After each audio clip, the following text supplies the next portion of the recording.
This is Pat McDonald, your host for Vote for Vermont, where our tagline is listening beyond the sound bites. Eric LaMontagne is joining me tonight as co-host and co-producer, and we have two excellent guests tonight. We have David Kelley, who is an attorney and very active debate coach, right? Well, for 20 years I've coached high school debate. Very nice. Welcome, David. It's good to be here. And Brad Ferland, who is a communications expert, and welcome, Brad. Thanks, Pat. The two of them are here to talk about something that should be near and dear to your heart, Act 46, and what has been going on, particularly with the little schools in our backyard. Lots to talk about. So, you know, you've been on the show before. You just have to tell them a little bit about yourself. So give us that 5-minute, who's David Kelley? Okay, I'm a country lawyer. Yes. But for about 25 years I represented mostly ski resorts. I've spent a lot of time organizing high school exchange programs, particularly in Eastern Europe, and I've been a volunteer debate coach. I've been chair of our school board, our local school board. I'm on the Greensboro Land Trust. That's nice. I don't know, a few other things. A few other things. Yeah. You're a good guy, David. Brad, could you talk a little bit about yourself? Yeah, I'm a Burlington native, but I moved up to Franklin County back in 1980 temporarily and never left. I'm a dad. I have a 9-year-old in elementary school right now, and I have an older son. I was on a school board as well in St. Albans for a number of years, justice of the peace, that kind of thing. Oh, good for you. And just have really been involved in communication and marketing in Vermont for the last 30 plus years. And yeah. That's great. Thank you both for your involvement and concern for this state. Well, we're glad to be here. Well, thank you. So I wanted to, before we get into what you two have been doing and what you're up to, I wanted to give the overview, the big picture, and talk a little bit about Act 46. It was signed into law 2015. Correct. And I don't know who would want to give the overview of what that was intended to do. Well, I'd be glad to. Sure. I think that for most of the legislators, there were very good intentions. There was a notion, an important notion, that Vermont's student population was shrinking from about 103,000 25 years ago to about 76,000 today, and that was a demographic that needed to be addressed. I think that, again, another motive that was very worthwhile behind Act 46 was the notion that we do have students in some schools, despite our efforts to equalize funding, that don't have access to as many curriculum opportunities as others, students at Middlebury or South Burlington, right, for example. So I think there were some very good motives behind Act 46, and I think it's probably actually served a number of communities well. But it was essentially a one-size-fits-all. It wasn't sold that way. It was sold as something that was going to be very flexible.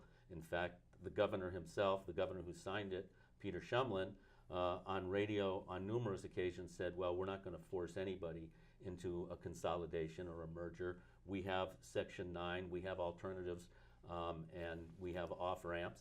And it was sold to a lot of legislators that way. And while it may have served some of the more urban areas well, it certainly has not been an appropriate fit for small rural areas. And it stands to do a lot of damage in a place like the Northeast Kingdom. Right. So is the overarching was to reduce cost in this exercise of merging was the primary reason, because all we ever hear about in campaigns is property tax too high, and so that was the prime impetus for Act 46. You didn't read much about performance in Act 46. Section 2 of Act 46 laid out 4 or 5 very laudable goals that nobody would argue with, to enhance educational quality, to enhance fiscal efficiency, to enhance equity, which is a complex subject that doesn't really get the attention it needs, to enhance transparency and taxpayers' confidence in value and accountability. Those were the goals. Those are worthwhile goals. Can't argue with them, right? Nobody in their right mind would argue with those goals. That's like saying we're for the flag and apple pie and mom. Nobody's against the flag, apple Right. pie, and mom. The trouble with Act 46 was when you get down into the details, how it went about achieving those goals. For example, the essential tool that Act 49 used was getting rid of local school boards. We've got hundreds of people, talented people, devoting their time, being engaged between the community and our local schools, and we're just going to get rid of them and create these big regional boards, and we're going to give a lot more power to the bigger towns who, when they need to fill seats in their school, can just suck them in from their small neighbors. Right. And we like to think of Vermont as being a state where we are our neighbor's keeper, not just our brothers, but our neighbors Right. as well. But there is a reality to people's communities, and their community is something they're very attached to and devoted to. And in a rural area, it can be at the cost of their neighbors if it's not designed And right. a lot of times the school, I was telling telling Brad this morning on the phone, we don't have a town center in Berlin, and we have the school, and that's sort of our de facto town center. A lot of things happen in the elementary school, and I guess you call them graded schools here. You can tell my New York snuck No, right we in. elementary Is it school. good? All right. I went to an elementary did you? school in Pittsford, Vermont, Oh. Lothrop Elementary Oh, School. really? I've always heard graded schools. I'm like, what is that? But anyway, that's so for us, the elementary school is it. But that's even more so Oh, yeah. in areas like Irisburg and Glover Oh, I and bet. Coventry and Lowell. Yep. It's the heart of the community. Craftsbury. Yep. Those schools are where everybody comes together, and as we take those schools out of our small communities, especially disadvantaged families are less and less engaged with the school. Their students have fewer and fewer opportunities to participate in extracurricular activities, and their time spent on buses is longer and longer. In small rural areas, if you look at what happened with consolidation in places like West Virginia and Maine, North Dakota, Arkansas, Nebraska, where they've tried this, in the small rural communities, there's been enormous damage. Some of those towns and communities have just been hollowed out and ghettoized. Oh my God, we have to talk about that some more. Maine, you said Maine? Maine is going through, this happened in Maine 10 years ago, and they're going through about 40 divorces right now. Oh, schools are breaking up after merging? Right. Oh, what a mess. Right. So Maine has a divorce law for schools. their shotgun weddings. Oh, wow. That's attractive. Did you have a question? Well, talking about to continue on the background for some folks here, talk to us about what the timeline for these mergers are. I know that there were some initial big mergers that needed to happen, some mergers that they still have to meet a deadline for. Where are we at in the process? What still needs to be Do you done? want to take that, Brad? Yeah, in the beginning, they wanted, this was a big part of Shumlin's administration and Speaker Shap-Smith. They really wanted some successes in the mergers. So there were a couple things that happened. One, they picked some towns and really went in there hard to make it happen. For instance, Essex and Westford, two parts of Essex and Westford was one of the initial mergers. And so they had the incentives for that, meaning 10 cents and then 8 cents and 6 cents. It's what some of us call like a Ponzi scheme. The ones who got it got the money, but everybody else was paying into it. So it was sort of this kind of mystery flow. And then Elmore and Morristown was the second sort of flagship right in Shap-Smith's backyard. Well, the vote was close. Morristown passed it. Elmore rejected it.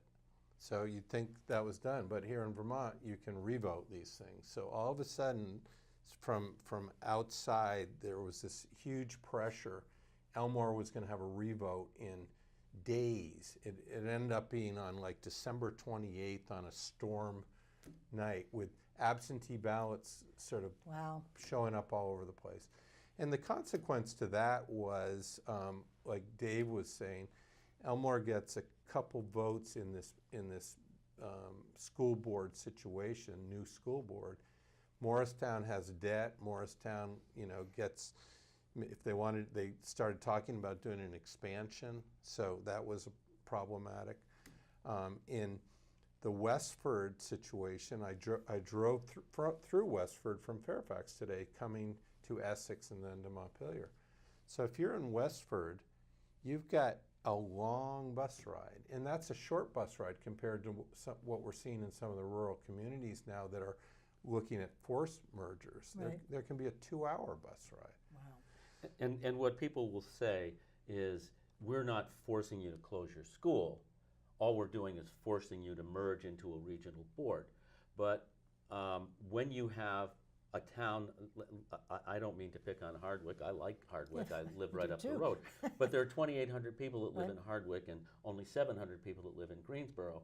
And if Hardwick needs to fill seats in their elementary school and there's a regional board, Right. we know where they're going to come from.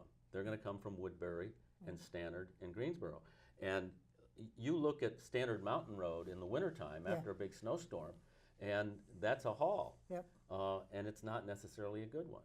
So along those lines, walk us through, merging is more than just sending students from one school to the other. There's a lot of governmental elements that have to happen too. What does a merged school district look like in terms of structure? Well, basically, let's take the Orleans Southwest Supervisory Union, where you've got Hardwick, Woodbury, Greensboro, Stannard. We have Craftsbury and Wolcott as well. Now, Wolcott is a choice town, and when they wrote Act 46, they knew there would be a rebellion if they tried to do away with tuitioning in the 93 tuitioning towns. So they tried to do a carve-out to protect those tuitioning towns, which has pretty much worked. But the other towns, instead of having individual school boards, would now have a regional school board. And those were called the Reds, right? Is that, or is Well, that something the different? Reds preceded Act Oh, okay, 46. okay. That was an effort to create more voluntary Oh, mergers. okay, that was before And incentives. it wasn't particularly effective, and that's why Act 46 was born. I see, okay. Because they have, there was a document that came out of the Department of Ed, and they were talking about accelerated mergers, conventional mergers, and then obviously, which is causing a little bit of problem now, is the alternatives. Right.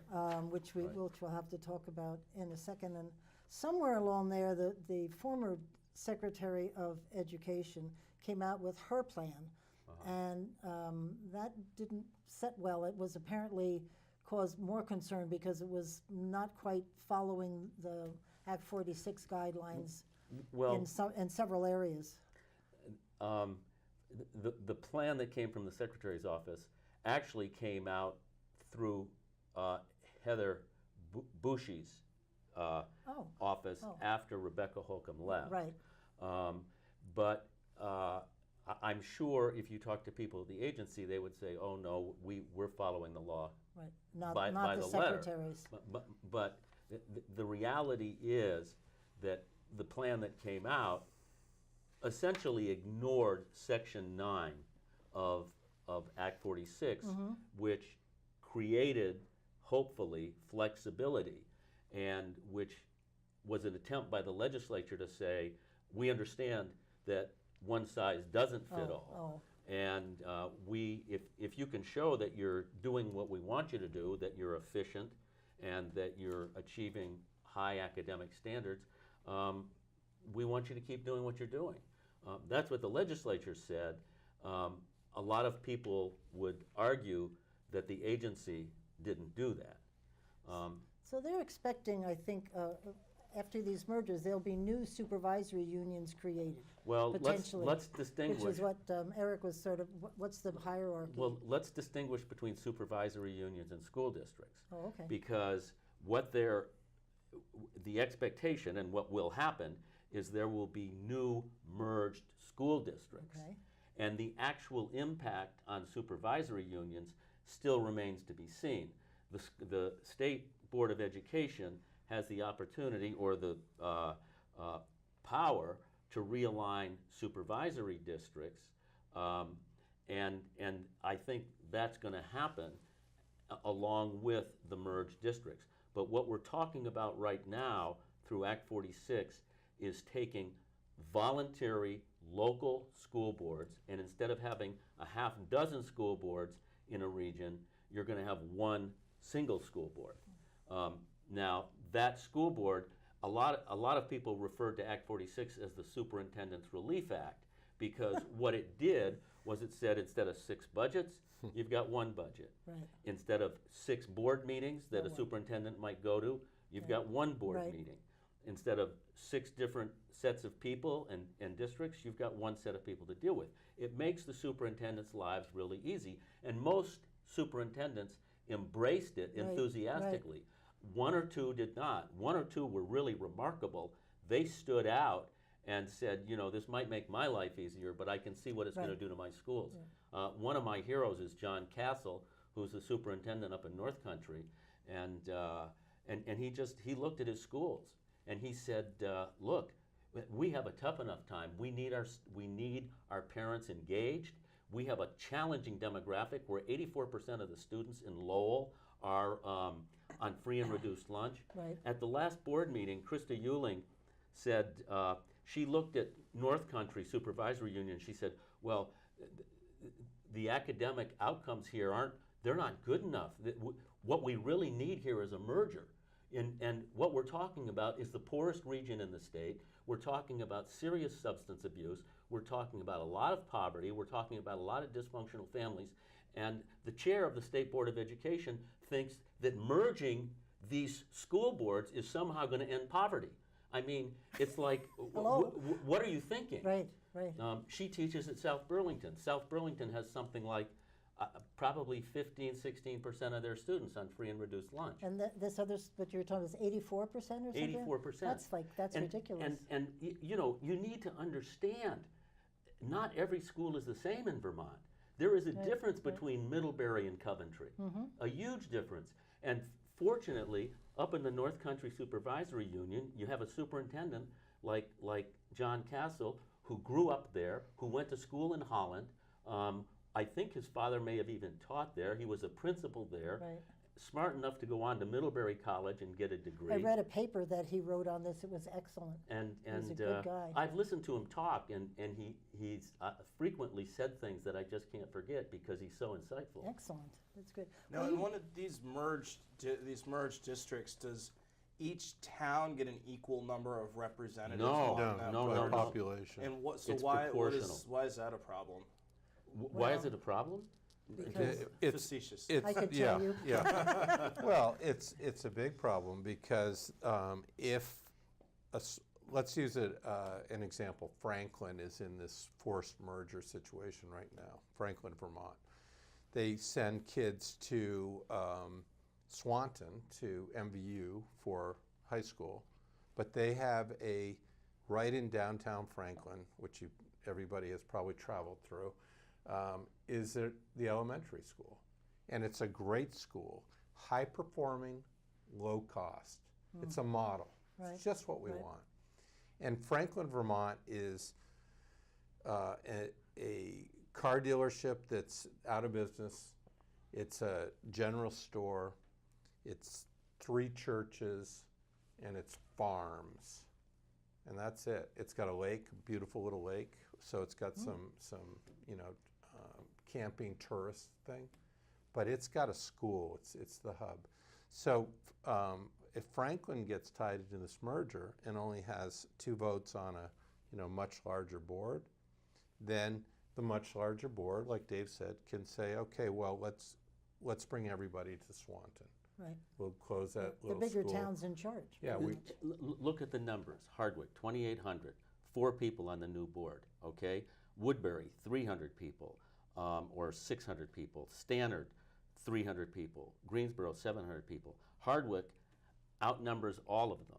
So who makes the decisions about staffing, about attendance boundaries, about keeping a school closed or open, about how the budget gets distributed? So you read Act 46, the very first page, the first thing it says is, it's not our intention to close small schools. And if you read between the lines, what it says is, we as a legislature don't have the courage to do something like that. So what we're going The board to do do it. is we're going to pass the buck, and we're going to create these regional boards. and we'll let you guys decide who gets knifed. Now, is there any sort of legal precedent here for if you have, the Swanton voting on a budget which affects the town taxes in Franklin? Is there a legal issue with one town voting in a way that affects another town without giving them the opportunity to vote on that budget as the actual will of that town? Well, there's all kinds of legal issues. We could spend the night talking about those legal issues. I mean, we do have a statewide property tax in Vermont, and we do have a law that says, Act 60, that it is our intent to create equalized funding across the spectrum of schools in Vermont. And compared to many states, I think we've done a pretty good job. But when you talk about mergers, you're talking about merging reserve accounts, you're talking about merging debt. All of those are potential issues. And I think I know somebody in Calais that we all know, and I talk to her a lot. And Calais has no debt. Zero debt. Zero debt, and Yeah. now they're merging with, we have a big bond out that we're, I think, in the second or third year paying for the redo of the school. So they're going to share in that, and any other debts that the other schools have in the area. So I know Carl Parton put out something in the paper about Berlin and said he's estimating our property tax will go up 7 cents per 100 is 100, yeah. Yeah. And I thought, oh, that's great. So much for letting your property tax go down. Yeah. And so I think people don't realize you could be accumulating. And some schools, I think you mentioned it before, have money put aside that they've worked hard to put it in a rainy day Well, fund, and I and think that goes right. most importantly, if you look at other states, these consolidation efforts haven't saved money. Maine hasn't saved any money at all. If we were really serious about saving money, we'd get creative. This is not a creative piece of legislation. This is kind of a mindless, we'll squeeze you all together, we'll just, at least the way it's being handled by the agency. But we have technologies today that can bring AP sure. classes right into the smallest school in the Right. state. We have 63 supervisory unions, 63 superintendent's offices in the state of Vermont, where you have a city like Chicago and they've got one. Right. Well, I come from White Plains, New York, and they had one. So- and I think White Plains is bigger than Vermont. And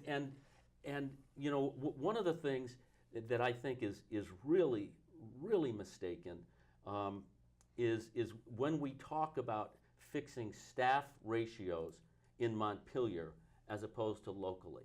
When you have a school where 84% of the students are on free and reduced lunch, like Lowell, and another school where 13% of the kids are on free and reduced lunch, like South Burlington, what is needed in the classroom is a radically different equation.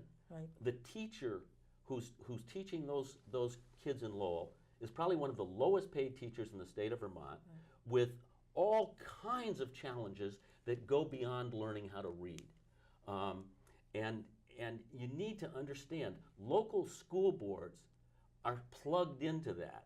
And Dave Sharp and Phil Baruth were definitely not And plugged they're the into ones, that. the authors of this.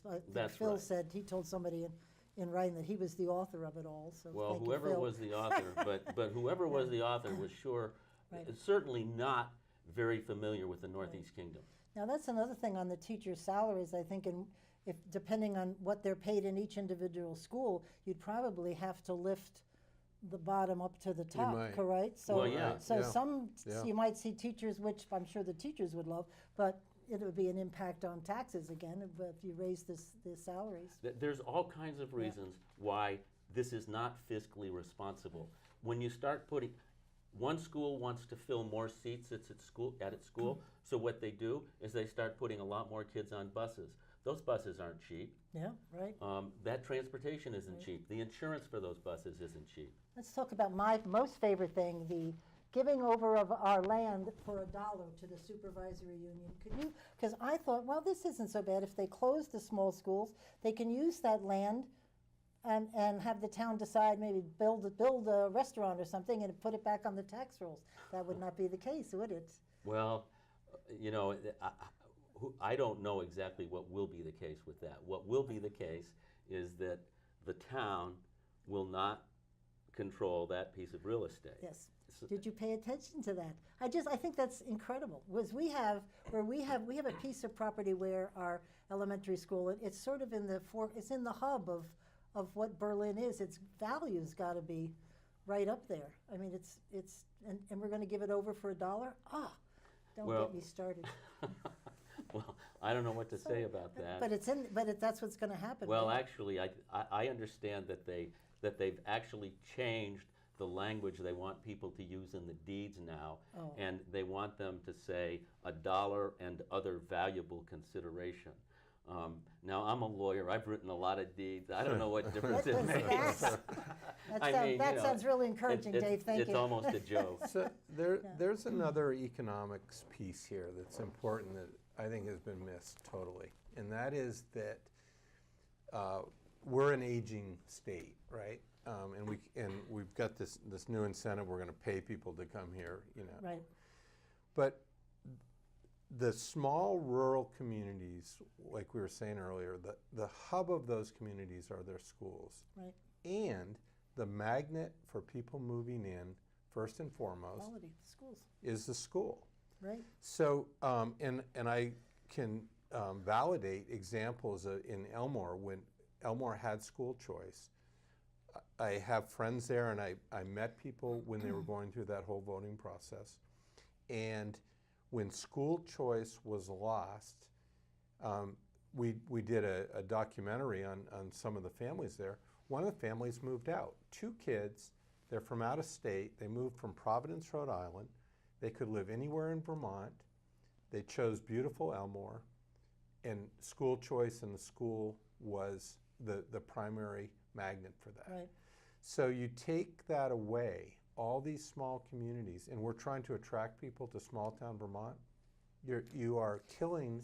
So most of school choice is gone through this No, process? no. It's No, mixed. Is it the mixed? point I think that Brad's trying to make is really, really important. When you take the educational heart out of a community, whether it was Right. choice in Elmore or a school in a place Right, like Sells, right, Greensboro, right. what young couple with kids Right. wants to move to a town where they're putting a kid on a bus to ride for an hour Right. back and forth to another school? Right. That's not where you move. And while we have this new opportunity with technologies to create a rural economy, and that's what the governor says we want to do, why would we set up a system that is plainly going to shut down small rural schools? What we want to do is revitalize the dairy communities that have been shrinking for the last 50 years.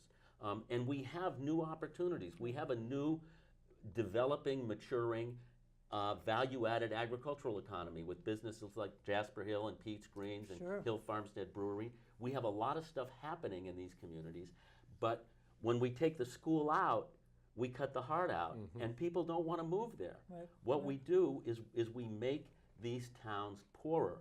The tax base goes down, property values go down, because fewer people are interested in buying real estate there.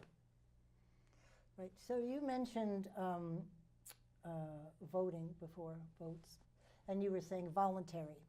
And it seems to me what happened recently in Barrytown, they had a big vote whether they were going to merge with Barry City, and Barrytown, hands down, voted no. And then a few days later, the state says, oh, did you vote no? Just kidding. You're merging. So I was saying to my husband, I said, why don't they call it a non-binding referendum? Call it something. It's not a real vote. I said, what country do you live in? Why even bother having a why insult non-binding them? referendum? Well, but why? You want to get what the people think, but you don't really care. Do a poll. Call Exactly. Gallup. Yes. I mean, you know, why have a That vote? was so, people didn't understand that. That That's was happened silly. all around, though. Yeah, I know everybody's voting and they're voting no, and then the Right. state's saying, oh, just kidding. Right. So I find that very difficult to understand. And so do a lot of other people. Yeah, Yeah. because For good reason. your vote should mean something in this country. Well, not only, even if they didn't vote, a lot of these small towns prepared documents for the State Board of Education and thoroughly vetted Right. their whole. Worked hard. Yeah. And when we were in Franklin talking to school board members and residents and citizens, and they're saying, first of all, nobody's come to Franklin and taken a look at us. Nobody has come to our school. nobody, we have the highest, we're in the top 25 of education scores, and we're in the lowest 25 of spending. We are the model, and yet they want to merge us. So there's a disconnect between the State Board of Education and what's really happening. Can you explain to people, Brad, what you're doing, interviewing, and what you plan to do with the effort that you and Asher CRISPR, I think Asher's involved with this with you, isn't he? Yeah, so what we're doing is history gets lost in Vermont when you don't take a snapshot in time. And when communication, one thing we don't have in Vermont oftentimes is good communication about the reality of what's happening around us.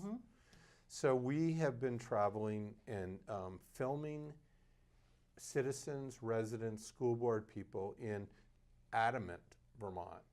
I've never been to Adamant. I'm telling you, the Black Fly Festival is the best you can do. But it's certainly a pretty little town. It is. It's a Isn't it beautiful amazing? town with about 90 miles of rural road, 5 miles paved. We filmed in a one-room schoolhouse that was closed down in the 60s. It looked out on this beautiful small pond out behind. And when I first moved to Franklin County from Burlington, there was a one-room schoolhouse in Fairfield where I was, and there were many around the area. And they were all over Vermont.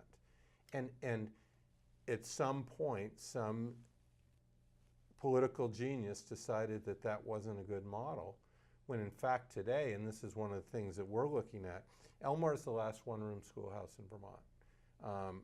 3 grades in 1 classroom. Cool. Elmore could have a 1,000,000-to-1 ratio of teacher to student because of technology, like Dave said. You can have anything in any town for education purposes.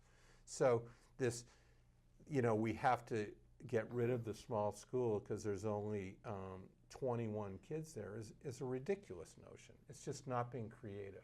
When I worked, when I was Deputy Commissioner of Education back when David Wolk was Commissioner, we really tried to push technology. And I mean, you can have a bunch of schools get together, hire one Latin teacher, and poof, you've got a Latin teacher in every school because you've got technology. It never seemed to catch on. I don't understand. I think there are some remarkable opportunities. I thought Act 77 was a particularly good law. It had a downside and it had its costs. But by giving juniors and seniors opportunities to attend college and giving them more choices and a greater access to greater curriculum, I think we took a big step forward. But there's also even more opportunities with an expansion of Act 77 by bringing the University of Vermont and creating partners with our high schools, by bringing the Vermont State Colleges and creating partners with our high schools, with our history teachers, with our language teachers. There's all kinds of things that technology can do. When I coach high school debate, my debaters at Hazen Union practice with the debaters at Boston Latin. We scrimmage using Skype.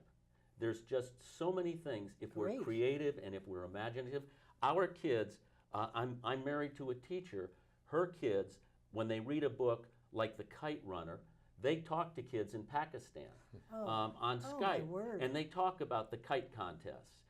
There are things that if you're imaginative and creative and you put your brain to work, and we could, instead of saying get rid of your school board, merge, create these big regional boards, and we're going to give you millions of dollars of incentive if you do if you do something really stupid like that. Instead of doing that, why not say the $31 million we spent for these mergers, why not create incentives for schools to get creative? Right.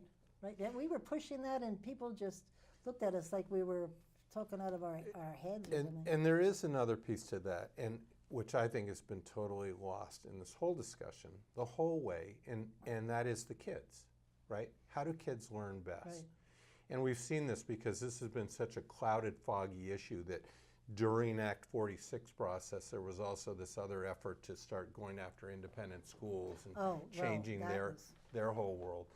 So you've got these kids, you've got parents who, want to have a small town rural experience for their children. And what we're seeing in this interview process is both in independent schools.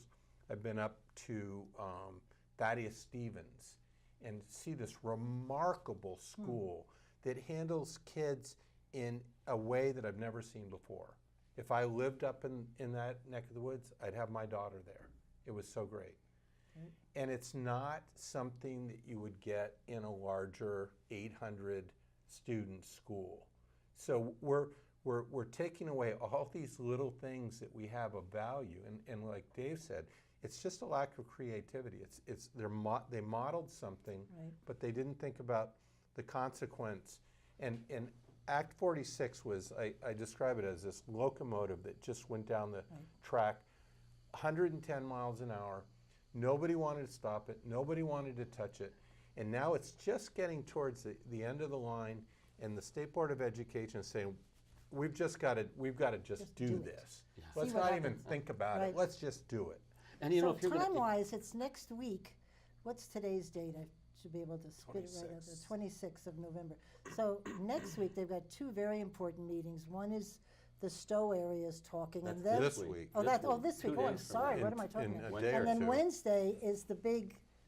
This is what's happening day with the school board, right? Yep. Yeah. So that's huge. But there's the legislature, and I'm assuming you're going to show your video messages to the legislature. Yeah, I think that legislators may start feeling the pain here. Some of them are, I've heard. They don't typically have to respond unless there's pain, and I think that there is now pain, and even in some of the hierarchy legislators. Yes. So maybe they will do a fix. I don't rely on that. I think that they really got to kind of slow things down here, and Is that what you'd like to see happen? Things slow down, or more flexibility, more giving to the alternative? Because if they haven't read some of these documents, they're pretty. I was going to copy one from one of the schools, and fortunately, I looked at how many pages, and it was like, well, like 1,000. you know, I stopped the printer. there's something Thomas Jefferson said that always sticks with me. If you can't trust people to govern themselves, how can you trust them to govern others? Right. And if you have a town that's voted 3 times, 4 times No. against a merger, you might think that the people who live there have some idea about what they're doing, and they might have good reasons. And for a group of appointed, unelected board members who have never even visited that town to presume that they know best for what's good for those children, I think is a little arrogant and certainly mistaken. And so what's the plan? The plan is to say votes count. Oh, If yeah. instead of I vote. saying, "Oh, you voted no, but we were just joking," to say, "Oh, you voted yes, or you voted no, we're listening," and Right. maybe they should even go visit some of those towns Right. and talk to some of those people and go to some of those school board meetings. That would be a concept, wouldn't it? Get out of that meeting. Well, So you know what they're 'cause they doing. just sort of sit well, they there. did the typical thing. Yeah, they they went went to a from- few right. different places and orchestrated meetings, and They went to Bethel and they went to Barry Right. and they're going to St. Albans. Yeah. They haven't been to Lowell yet. No, well, I hope they do. They better hurry up. So Wednesday night is sort of this is what's happening, and everybody who's got petitions in there to do something in an alternative way, they're either going to say yes or no. Well, Well, they pretty much pretty much made their said no, right? decisions. yeah, presumably they had. The hope would be that somebody puts a breath of fresh air into their thinking, and they take a pause. Okay. They don't have to do it. Well, the statute says you have to have a plan by November 30th. Okay. Their authority ends November 30th. Well, that would Ah. be a perfect plan. Yeah, then. but that's Let's go with that that's- one. So if they don't do anything by November 30th, they're out of business. oh, they'll find a way to stay in business. We could talk about the Green Mountain Well, you Camp know, Board. a really enormous snowstorm could do Vermont a lot of good. And we know we have them from time to time. So anyway, I don't mean to have been gabbing away here. No, this is good. I don't know, Brad, if there's any stories throughout your filming that have stuck out to you that are worth recounting for folks. Well, just revisiting the notion of the unique small schools, both the independent, the rural communities. Here we are, the state. Go back to this premise. We're the state that's aged out, and one of the beautiful things about the state is when we bring in vibrant families, Right. Potential families. That's what we need in Vermont, because the spinoff of that is so great. It's intellectual talent, it's artistic talent, it's economics, it's you can do IT in Adamant, Vermont. You could have a thriving business. You can have a dance studio in Franklin, Vermont that's vibrant. You can live the Vermont dream. But we're taking away all those incentives. You know, one of the things that I heard John Castle say at a sort of conference for small rural schools was people need to understand rural is an asset, not a liability. Oh, But I in like that. but in Montpelier, people treat rural as a liability. I live in Greensboro because I love wildlife. I love to fish. I love to ski. I love to cross-country ski. I love to go swimming and canoeing and kayaking. I couldn't live in New York City if my life depended on it. And I think when we take that concept, rural is an asset, not a liability. We make Vermont a stronger, better place. Rural is what we have to sell. Yep. But what we're doing is destroying it. Yeah. That's a great tagline you should put on all of your documents, because Well, I think that's a real telling. You put a visual up in your head Well, about how important when I that heard is. John say that, I said, I'm never going to forget that Yeah, idea. that's great. He really put it in a nutshell. And I think what we have with the assets of rural Vermont and the new opportunities with technology, there is so much I we agree can with do. you. But imagine if you have a business like Jasper Hill Cheese and you need young entrepreneurial creative people to grow that business, and you take the elementary school out of the town. Forget what happens to the business. Right. In fact, the bus company in Franklin, Vermont is a dad, a son, a daughter-in-law kind of thing. They drive the buses, they manage the schedule, they do everything. And what did he say to me? If we do this merger, I'll be out of business. Wow. Because they're going to need a bigger bus company. Right. We can't do that. But what they can do in Franklin is the teacher can call the bus and say, hey, John, we're going to be 5 minutes late. Right, We've hold got up. that communication. Or the son will go make a special trip, or all those things that are small town friendly goes away. Right. Yep. And then again, we had moms who were talking about a 5-year-old in kindergarten. So they live across the street from the school. They get to walk the kid into the school. They get to see the teacher. Right. They get to feel the ambiance of Right. the day. Right. Instead, they put a 5-year-old on a bus, and the kid travels for an hour and a half. Right. The bus driver is saying, we find kids sound asleep, from that kind of Right. thing. Sure. There's just so many Well, things. especially if you want to be involved after school in after school sports or activities, then you get on the bus and drive an hour Right. and you're home. Or you leave your hometown and go move somewhere where you're closer. Well, there you go, Right, which is right, what's happening, I'm sure. which is a real problem, because that's the other thing. A lot of people, what we're hearing is people have left their hometown but have come back. They want to live there. They want to have the experience Right, that they had as a kid. We're changing that. And if you've got children in the mix and you want them to be in the school system in your little town and it goes away, it's not there. I was talking to Dave Graham on the Dave Graham show the other day, Yes. and after I was done, Rama Snyder, who's one of the Rama, yes. one of the We all frequent know callers, Rama. okay, he called up and said, Dave, you're just fear mongering. None of this is going to happen. And what I said is, look, all you got to do is look at Arkansas. All you got to do is look at West Virginia. I mean, they did it, and we can see the consequences. Right. And it's not like this is some mystery about what's going to happen. How much did you say this is costing us? 38 Well, million? no, or thereabouts? the number that is tossed around so far is 31 million. Oh. Okay, but as we go down the road, I don't think there's. I don't think we can put a clear price tag. Because there'll on it. be salary But- increases, there'll be bus transportation. There's countless Yeah. costs. I was just that thinking what haven't been 31 calculated. million would buy in technology. Oh my God! I And mean, problem solved. you know, I mean, just it's just. You could start one-room schoolhouses Right. with 3 grades in Right. 10 rural communities. I actually, in 6th, 7th, and 8th grade, I went to a Catholic school, and I was always I was at the higher grade, but we were always in with 2 classes, with Yeah. 6th and 7th, 7th and 8th, Yeah.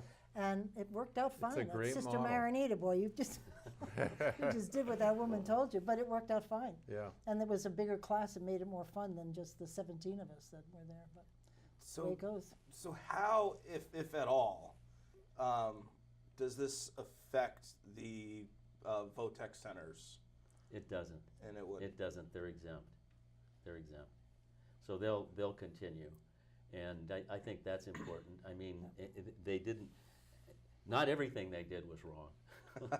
Yeah, because I must admit, this new workforce development bill that was put out this year really focused on tech ed and the importance of technical education, good. which is, thank goodness, Yeah, we which finally is, figured which is that very out. good. Yeah. I mean, look, I think the legislature frequently does good things. Yes, they snuck Like I that in. said, I thought Act 77 was Yeah. a big step in the right direction. Yeah. So are they backing off of independent schools, I hope? Because you've mentioned that once or twice here. Are they giving up on that, I hope? Because you want to talk don't about know. success. Yeah, I don't know about giving up. I think that it slowed down. There was a real assault on making them I remember. all meet all the criteria for special ed. Well, we had a show on that about what the independent schools would have to do Yeah. if they had to meet the criteria for the special ed kids. It would put them out of business. They wouldn't be able to afford. Well, you to know, meet those what's demands. ironic about that is many of the public schools don't meet the criteria Oh, of- now? that you're talking about. I Oh, mean, great. what we've done at Hazen is we've had students that we don't have the facilities for, and so we've paid $83,000 a year for tuition to other schools, Right. to private independent schools like Laraway. The fact of the matter is, we have, not every school suits every need of every student every year. Right. The fact is, there are no cookie cutter solutions for education. Right. Different students have different needs and require different opportunities. And the more we realize that, the better off our students will be. But that's a huge conversation, and I've tried to separate it from the conversation about Act 46. Act 46 is about whether or not democracy is going to work from the grassroots up or the top down. And I worked for 2 years in the Soviet Union, and I watched firsthand for 2 years a Top country down, right. collapsing Right. because they would have an annual nationwide plan that told everybody how many nuts and bolts had to be manufactured in that year. And if they said 2 million or 2 million pounds, they would get 2 nuts and bolts, each worth a million, weighing 1 million pounds each.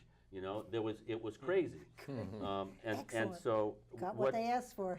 you know, when you do top-down planning, you're looking for trouble. So I guess this was 2015, and it was slow progression. So when they come up with their plan and they're out of business November 30th, well, you said the committee stops on November 30th. The board's power The board's stops. power. So when are we supposed to see Ooh, this plan? That's such an interesting question. Uh-oh. What happens is there are 90 days after the plan is issued in which communities can engage in the Title 16, Chapter 11 process of creating articles of association.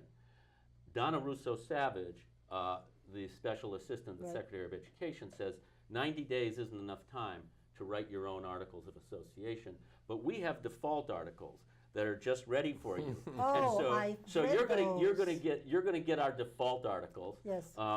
And then presumably on July 1st, 2019, everybody's little local school board has disappeared and dissolved, and your debts and your assets, your reserve funds and so forth have all been merged. Right. And the little school boards disappear into the ether, and we have new big regional school boards.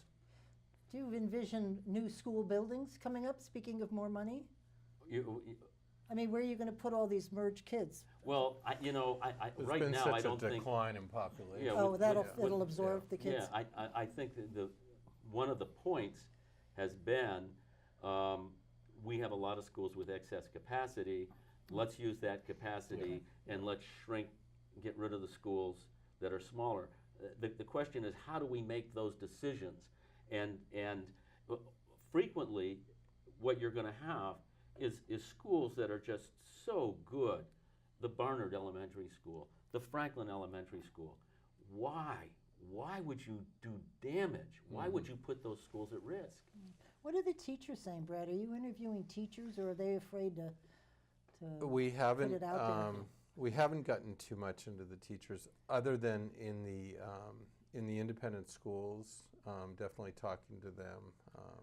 Because I would just think if a teacher likes a small school, Yeah. because you can walk into the principal's office and you can, do a Right. little crying or sobbing, you get something for your classroom. But I would think in a bigger school, and maybe the superintendent's not even near your school. I mean, Well, how do you get to know Franklin them? was an example of teachers. They have really what they consider great teachers in Yeah. Franklin. So if Franklin School closes, that's going to be problematic. Where do Right. they go? Do they Right. have jobs? Are they living in that community? What's the impact there? No, they travel in 2 hours a day. Correct. Well, Good grief. when I was practicing law full time and I was representing ski resorts pay enormous property taxes, Right. and not to mention rooms and meals and sales taxes and income taxes. But they pay a lot in property taxes, and so we monitored property taxes very carefully. And as part of that monitoring process, one of the things we looked at was schools and outcomes and how were they doing. And one of the things that was really interesting is that some of the schools in the state that were demonstrating the very best results, and this was quite a while ago, this wasn't recently, but they were small schools. Chelsea, during the years I was doing this analysis, was doing very well. Cabot, a school that has been tossed into chaos by Act 46, showed extraordinary results. Craftsbury Academy, small schools remarkably show oftentimes results far, far better than some of the larger schools. Well, there's a camaraderie there. I taught for a year at a Christian school in Graniteville. I just loved it there. I would have spent my whole life there had I not been not qualified to teach, but I was doing civics. And at one point, the teacher rang a bell and everybody sat down. I went, whoa, Well, what happened? But the especially- kids paid attention. They were smart. They did their homework. And it was because it was a small, When you have a challenging demographic, a demographic where there's a lot of substance abuse, well. where there's a lot of poverty or dysfunctional families, small schools, all of the research shows that they do better, because part of what's necessary is to provide the kind of personal attention that a student coming from that right, kind for of sure. trauma really Sure, needs. right. And you put a student like that in a big 2,000, Right. a huge school like Burlington or Right, Winooski, right. the student can flounder and get lost. Yeah. And so especially in the poorer regions of Vermont. There's always the discussion about the kid on the other side of that equation, the really outstanding smart kid, who sometimes gets lost, sort of they drag them down to the middle because there's nothing challenging there for them. Has there been any discussions about the kids in this merger thing, about making the outstanding student get the support they need I too? think one of the strong arguments that is being made by people who are advocates for Act 46 is those students, if they're in a bigger school, they're going to have more access exposure. to a broader curriculum. Right. I think for the most part, what is really at risk are the small rural elementary schools. And AP calculus isn't that important in elementary school. You need the basics. You need to read and write and Oh, yes. do math. And there are students that have those needs, and I think technology can help provide some I of think them. so too. But I also think that those kids generally have a foundation because they've got a family support system that really Right. builds It's a their community. education. Yeah. We have 3.22 minutes left, and I'd like to give each of you a time to wrap it up and tell our viewers what they may do, like call somebody or show up at some of these meetings and voice their opinions. And maybe their local legislators who have been involved in this would be Well, that good would to- be the best That'd thing. be the Yeah. best. Call them. Yeah. Let them know that this Act 46, the ending, isn't a good show. Right. Well, you need to find out first what is happening with your schools, because you said some schools are merging and they're merging fine. Yeah, I mean, I it's think. working. Yeah, a lot of the like Chittenden County was sort of like an easy, Yeah, right. pretty easy, but it is these small rural Yeah. communities. And you know, Dave touched on the farming thing. Farming is still a $1 billion industry in Vermont. It's gigantic. It's still at the heart of Vermont. And these rural communities, we could see a vibrancy, you know, if we looked at this different. I bet we're going to see a lot more homeschooling. Well, You will. that'll be something. You will. That'll be Just something. thought of that because And you It's may a- see communities closing their schools and Yeah. saying, look, you're not going to tell us what to do. But we could also be seeing a lot more value-added agriculture because That'd be great. farming has changed radically. We used to have about 10,000 farms in the early 50s, and we're less than 2,000 now. But we produce twice as much I was just milk going as to we say, I do. had Ensign Tibbetts on, and he said, he's the Secretary of Agriculture, he said that because of technology, even though we've lost farms, they're actually producing producing more more milk. because Twice of the as much. technology. And Right. so it sounds bad, but in reality, the outcome is still And the same. the opportunity for businesses like Jasper Hill, Right. which I think is the poster child for the future. Oh, I know. They're just amazing. They're incredible. Well, thank you all for tuning in. This is a hot topic, so pay attention. Thank you, gentlemen, for participating. Thank you, Eric. Thanks, And, Pat. Thanks, Eric. we're going to do a series of these. We're having somebody from Berlin come on, somebody from Calais, and Barry Town will be here, and we're hoping to get Stowe, so pay attention. Thank you, and we'll see you next week. And in the meantime, keep listening beyond the sound bites. Thank you.